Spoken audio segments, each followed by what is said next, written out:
دیندارو،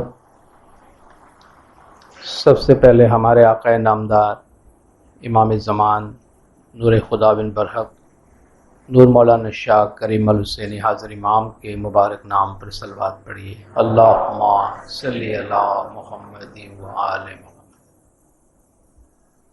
دیندارو،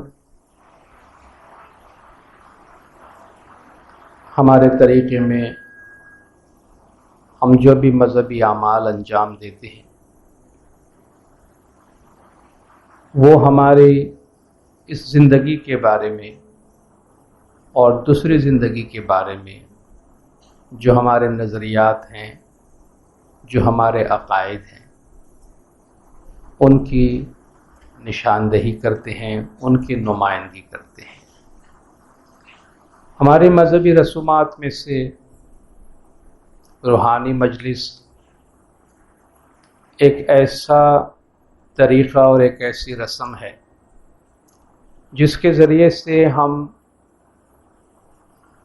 مولانا حاضر امام کا دیا ہوا یہ جو گھر ہے، اس گھر میں آ کر ہم اپنی دنیاوی زندگی کے ایک کنارے پہ آ کر روحانی زندگی کے ساتھ رابطہ قائم کرنے کی کوشش کرتے ہیں۔ گویا یہ ایک ایسی جگہ، ایک ایسے پوائنٹ پہ ہم پہنچتے ہیں جس کو ہم کہہ سکتے ہیں کہ دنیاوی اور روحانی زندگیوں کی ایک میٹنگ پوائنٹ ہوتی ہے۔ جیسے ہم سمندر کے کنارے پر جاتے ہیں تو خشکی کی انتہا ہوتی ہے اور پانی کا آغاز ہوتا ہے، ہم اس کنارے پہ ہوتے ہیں جہاں زمین ہمارے پیچھے ہوتی ہے اور پانی ہمارے آگے ہوتا ہے۔ اسی طرح ہم اس روحانی مجلس میں جب آتے ہیں تو ایک ایسے احساس کے ساتھ آتے ہیں کہ ہم اپنی دنیاوی زندگی کے اس کونے پر آتے ہیں جہاں ہماری کوشش ہوتی ہے کہ ہم گزری ہوئی روحوں کے ساتھ رابطہ قائم کرتے ہیں، ان کو یاد کرتے ہیں اور ان کو یاد کر کے انہیں جو بھی روحانی فیض ہے، جو برکات ہے، جو بھی ہماری دعائیں ہیں، جو بھی ہماری خواہشات ہے، وہ ان کو پہنچانے کی کوشش کرتے ہیں۔ روحانی زندگی میں شمولیت، روحانی مجالس میں شمولیت کی جہاں بہت سی اور حکمتیں ہیں، ان میں سے ایک بڑی حکمت یہ ہے کہ جتنی دیر ہم اس مجلس میں شامل ہوتے ہیں اس دوران ہم یہ لیسن، یہ درس لینے کی کوشش کرتے ہیں کہ ہماری یہ دنیاوی زندگی فانی ہے اور ہماری روحانی زندگی ابدی ہے، اور ہم کچھ ایسی باتوں پہ غور کرنے کی کوشش کرتے ہیں، کچھ ایسے راستے کی بات کرنے کی کوشش کرتے ہیں جو ہماری روحانی زندگی کی راہ کو آسان بنائے، جو ہماری روحانی ترقی کی راہ کو آسان بنائے اور جو ہماری روح کی نجات کا راستہ ہمیں بتائے۔ آج ہم ہماری روح کے نجات کے راستے کے حوالے سے ہمارے طریقے میں دیے گئے کچھ باطنی پریکٹسز کے بارے میں بات کریں گے، اور اس حوالے سے ہمارے گنانوں میں جو تعلیمات دی گئی ہیں ان میں سے ایک گنان کے حوالے سے کچھ بات کریں گے۔ پیر حسن کبیر الدین رحمۃ اللہ علیہ کے جو بہت سے گنان ہیں ان میں سے ایک گرنتھ ہے، لمبا گنان جسے آپ کہہ سکتے ہیں، جس کا نام ہے پیر حسن کبیر الدین انیک کانی پا جوگی نو سواد، یعنی پیر حسن کبیر الدین اور ایک جوگی تھا کانی پا جوگی، ان کے درمیان ڈائیلاگ ہے، ان کے درمیان مکالمہ ہے، اور اس کا پس منظر یہ ہے، اور اس میں ہمیں جو انڈین فلسفی کی داستانیں ہیں ان کو بھی اپنے ذہن میں رکھنے کی ضرورت ہے۔ تو کہتے ہیں ناتھ جالندر جو ہے وہ ایک بہت بڑے سادھو تھے اور اس کے بہت سے چیلے تھے۔ اس کا ایک چیلا وہ بھی بہت بڑا جوگی تھا جو کانی پا جوگی تھا، جو بہت عبادت میں پہنچا ہوا تھا۔ ایک دفعہ اس کا استاد، اس کا گرو ناتھ جالندر جو ہے وہ کچھ ناراض ہو گیا اپنے شاگرد سے، کانی پا سے، اور ناراض ہو کر اس نے بد دعا کی، شراپ دیا اسے کہ تیری آج تک کی جو عبادت ہے وہ رد ہو گئی ہے، ختم ہو گئی ہے، جس کی وجہ سے کانی پا جوگی بہت پریشان ہوا، بہت بے چین ہوا اور بڑی عاجزی کی، بڑی گریہ وزاری کی کہ اسے معاف کر دیا جائے، یا کم از کم اسے ایسا راستہ بتا دیا جائے کہ اس کی روح کی نجات بالآخر کیسے ہوگی۔ تو کیسے ان کے گرو نے ان سے کہا کہ دیکھیے جو شراپ میں نے دیا ہے وہ تو واپس نہیں لیتا، مگر میں تجھے تیرے نجات کا راستہ یہ بتاتا ہوں کہ اول آخر کا گر ہوئے گا، ایک ایسا مرشد ہوگا جو اول اور آخر کا مرشد ہوگا، پیر صدردین پیر حسن کبیردین وہاں چھٹنا تیرا جیو۔ پیر صدردین اور پیر حسن کبیردین ہوں گے، ان کے ذریعے سے تیری روح کی نجات ہو سکتی ہے۔ اور اس سے یہ بھی کہا گیا کہ دیکھو کانیپا، اس وقت تمہاری عبادت کی جو طاقت ہے، جس کی وجہ سے تمہارا رتھ جس پہ تم بیٹھتے ہو وہ زمین سے 100 گز اوپر چلتی ہے، جس میں کہنے کا مطلب یہ تھا کہ اس کی عبادت کی گویا اتنی طاقت تھی کہ جہاں بیٹھ کر وہ عبادت کرتا تھا، جو اس کا رتھ جس پہ وہ سفر کرتا تھا، گویا وہ زمین سے 100 گز اوپر ہو کے چل رہا ہے، اس کی ایسی طاقت تھی۔ کہ دیکھو جب وہ مرشد تمہارے سامنے آئیں گے تو تمہارا یہ رتھ زمین پہ آ جائے گا۔ یعنی کہنے کا مطلب یہ ہے کہ جب وہ مرشد تمہارے سامنے آئے گا تو تم زمین پر آ جاؤ گے، یعنی تمہیں یہ محسوس ہوگا کہ بھلے تم عبادت بندگی کے بڑے دعوے دار ہو، مگر اس مرشد کے سامنے تم خاک کے برابر ہو جاؤ گے، اس مرشد کے سامنے تم زمین پر آ جاؤ گے۔ تو اس طرح وہ کانیپا جوگی جو ہے اپنی نجات کی تلاش میں اور گر کی تلاش میں رہا، اور ڈھونڈتے ڈھونڈتے ایک دفعہ پیر حسن کبیردین رحمۃ اللہ علیہ سے ان کی ملاقات ہوئی، اور ان کو دیکھتے ہی اس کا رتھ کہتے ہیں زمین پر آ گیا، اور اس سے فوراً اس بات کا احساس ہوا کہ میری روح کا نجات دہندہ جو ہے وہ یہ ہے، اور اسی سے میری روح کی نجات ہوگی۔ تو وہ پیر سے جا کر اپنا سارا بپتا سناتے ہیں اور ان سے نصیحت مانگتے ہیں کہ اب آپ بتائیے کہ میری روح کی نجات کیسے ہوگی۔ تو کہتے ہیں پیر حسن کبیردین ان کو تعلیم دیتے ہیں، روحانیت کا راستہ بتاتے ہیں، اور جو تعلیمات دیتے ہیں ان تعلیمات میں 3 گنان بھی ہے جو ہم جماعت خانوں میں پڑھتے ہیں۔ اس میں سے ایک گنان جو ہے پنتھی ہو پنتھی مورا شاہ، یہ گنان ہے۔ ایک ابدو جگت جول سنتوش پاتر کرو، یعنی ڈنڈا کرو وچار، دوسرا گنان یہ ہے۔ اور تیسرا ابدو من جیتے من اچھا پھل اوپجے یعنی تن جیتے اچھرا، یہ تیسرا گنان ہے۔ اس کے ذریعے سے اسے روحانیت کی تعلیمات دی گئی، اور آج جو ہے ہم ان تینوں گنان میں سے جو تیسرا گنان ہے ابدو من جیتے من اچھا پھل اوپجے، اس گنان میں جو تعلیمات دی گئی ہے، روحانیت کی سمجھ دی گئی ہے، روحانی نجات کا راستہ بتایا گیا ہے، روحانی بھید سمجھایا گیا ہے، اور روحانیت کی وہ باتیں جو ہمارے پیر ان کے ساتھ شیئر کر سکتے تھے اس کا تذکرہ کیا گیا ہے، جو آج بھی بہت ساری چیزیں اس میں سے ہماری زندگی کے ساتھ ریلیونٹ ہے، جسے آج بھی ہم اپنی زندگی میں عمل میں لا سکتے ہیں۔ آج ہم اس حوالے سے اس روحانی راستے کی بات کریں گے۔ تو اس گنان میں پیر حسن کبیردین رحمۃ اللہ علیہ فرماتے ہیں کہ ابدو یعنی اے عابد، اے عبادت کرنے والا، اے جوگی، من جیتے من اچھا پھل اوپجے۔ من انسان کی عقل، ذہن کو بھی کہتے ہیں، خیالات کو کہتے ہیں، دل کو بھی کہتے ہیں۔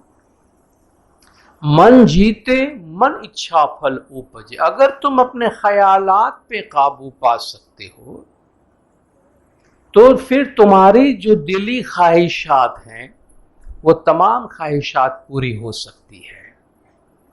تو سب سے پہلے تمہیں اپنے آپ پر قابو پانے کی ضرورت ہے۔ انے تن جیتے اچھ رنگ، اور جسم پر قابو پانے سے بہت خوشیاں نصیب ہوگی۔ جسم پر قابو پانا کیا ہے؟ اکثر ہم جو زندگی گزار رہے ہوتے ہیں، ہم اپنے جسم کے غلام ہو کے زندگی گزار رہے، یہ بہت تھک گیا ہوں، جماعت خانہ نہیں آ سکتا، ٹھیک ہے نا؟ اس میں کیا ہو گیا؟ ہم نے جسم کا کہا، میں صبح نہیں اٹھ سکتا ہوں عبادت میں، مجھے نیند بہت آتی ہے۔ تو اس میں ہم جسم کو جیت نہیں پائے، جسم نے ہمیں جیتا ہوا ہے۔ تو ہم جسم کے کہنے پہ چل رہے ہیں، تو ہمیں کہا جاتا ہے انے تن جیتے اچھرنگ، اگر تم نے جسم کو اپنے قابو میں کیا ہے، یہ جسم یہ تمہاری سواری ہے، سوار کے کہنے کے مطابق چلتی ہے، سوار جو ہے وہ سواری کے کہنے کے مطابق نہیں چلتا۔ تن جیتے اچھرنگ، اگر تم اپنے جسم پہ قابو پا لیتے ہو تو تمہیں بڑی خوشیاں حاصل ہوگی۔ ہر دو جیتے آنند اوپجے، اس لفظ کو 2 طرح سے سمجھا گیا ہے، پڑھا گیا ہے۔ ہر دو جیتے یعنی ان دونوں کو جیتنے سے آنند اپجے، بہت زیادہ آنند ہوگا. کچھ لوگ کہتے ہیں ہر ہردے کا بھی وقت قرآن گنانوں میں آیا ہے، یعنی دل کو جیتنے سے خوشی حاصل ہوتی ہے. پہلا آپ کے من کو، خیالات کو جیتنا ہے، دوسرا اپنے باڈی پہ قابو پاؤ، تیسرا اپنے دل کو جیتو تو آنند اوپجے، بہت خوشی حاصل ہوگی.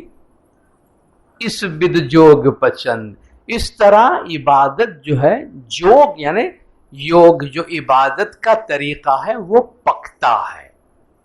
مولانا حضرت امام شاہ کریم الحسینی صلوات اللہ علیہ نے اپنے ارشاد میں فرمایا نا کہ بیت الخیال کی ڈسپلن بہت ڈیمانڈنگ ہے، بہت قربانی طلب ہے. یعنی بیت الخیال کا عبادت کا جو یہ راستہ ہے آپ سے ڈسپلین مانگتا ہے، جس کا ذکر یہاں کیا گیا کہ من پہ کنٹرول ہے، تن پہ کنٹرول ہے، دونوں چیزوں پر، یا دل پر بھی کنٹرول ہے.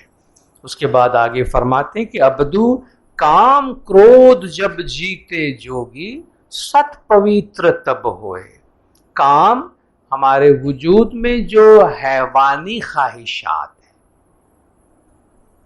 جو نفسانی خواہشات ہیں، اسے قابو کرنا. آپ دیکھیے انسان جو ہے ہم اپنے وجود کے اندر، ہم اینٹ اور پتھر بھی ہے، منرلز بھی ہمارے اندر ہے، ٹھیک ہے نا. اس لحاظ سے ہمارا ایک لیول جو ہے وہ جمادات ہے، یعنی ہم مرتے ہیں تو مٹی میں جاتے ہیں، مٹی بن جاتے ہیں. ہمارا دوسرا حصہ، ہمارے وجود کا ایک حصہ نباتات ہے. جس طرح درخت اگتے ہیں اور گرو ہوتے ہیں، ہم بھی پیدا ہوتے ہیں، پھیلتے ہیں اور بڑے ہوتے ہیں، ٹھیک ہے. درخت کی شاخیں ہیں تو ہمارے ہاتھ پیر ہیں، ٹھیک ہے. درخت کے پتے ہمارے کان ناک ہیں. تو کچھ چیزیں ہیں جو مماثلت رکھتی ہے ان چیزوں سے. تیسرا ہمارے اندر حیوانیت ہے، حیوان کا حصہ ہے. حیوان کھاتا ہے، پیتا ہے، روٹی کے پیچھے بھاگتا ہے، اپنے نسل کو آگے بڑھاتا ہے، ٹھیک ہے نا. ہم بھی وہی سب کرتے ہیں. وہاں تک جو ہے ہم انسان نہیں. کھانا پینا، جینا اور اپنے بچے پیدا کرنا اور نفسانی خواہشات کے پیچھے چلنا، یہاں تک تو ہم جانور ہیں. اس کے بعد ہم انسان بنتے ہیں عقل سے، انٹلیکٹ سے. جب وہ چیز جو ہمارے جسم کا اوپری حصہ ہے، ہمارا من، ہمارا دل، ہماری عقل، ہمارا انٹلیکٹ، یہ چیز ہمیں انسان بناتی ہے، ٹھیک ہے نا. تو کام، نفسانی خواہشات، یہ ہمارے وجود کا حیوانی حصہ ہے، جانور کا حصہ ہے. کہ اپنے اندر کے جانور کو قابو کرو. جس طرح قربانی کی عید ہوتی ہے اور جانوروں کی قربانی کی جاتی ہے، تو اس کا باطن، اس کی تعویل ہمیں یہ بتائی جاتی ہے کہ ظاہری جانور نہیں، تمہارے اندر کا جو جانور ہے اس کو مارو. یعنی تمہارے اندر جو جانور کا حصہ ہے، جانور بن کے نہیں رہو دنیا کے اندر، انسان بن کے رہو. تمہاری عقل، تمہارے اوپر کا جو حصہ ہے وہ تمہارے اوپر حکمرانی کرے، نہ کہ تمہاری جو جسمانی اور سفلی چیزیں ہیں وہ تمہارے اوپر حکمرانی کرے. کام کرودھ کہتے ہیں غصے کو. کام کرودھ جب جیتے جوگی، تم نفسانی خواہشات پر اور غصے پر جب قابو پاؤ گے، ست پویتر تب ہوئے. غصہ پہ قابو نہ پانے کی وجہ سے آپ دیکھیں ہماری زندگیاں بعض اوقات کتنی خراب ہو جاتی ہے. غصے میں ایک بات کہہ دیتے ہیں زبان سے، پھر زندگی بھر روتے رہتے ہیں. غصے میں ایک کام کر بیٹھتے ہیں، پھر زندگی بھر اس کو ٹھیک کرنے کی کوشش کرتے ہیں، وہ نہیں ٹھیک ہوتا ہے. غصہ بھی جانور کی صفت ہے، غصہ بھی حیوان. آپ دیکھیں حیوان جب سامنے آپ کھانا رکھ دو، حیوان کس طرح اس کھانے پہ لڑتے ہیں، تو وہ حیوانی صفت ہے، انسان کی نہیں ہے. تو ہم سے کہا گیا انسان بنو، نفسانی خواہشات، کرودھ یعنی غصے پر قابو کرو. ست پویتر تب ہوئے، تب تم سچے بنو گے اور پاکیزہ بنو گے.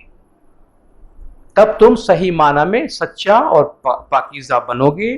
چت جیتے چندہ ہوئے نرملا، اپنے خیالات پہ قابو کرو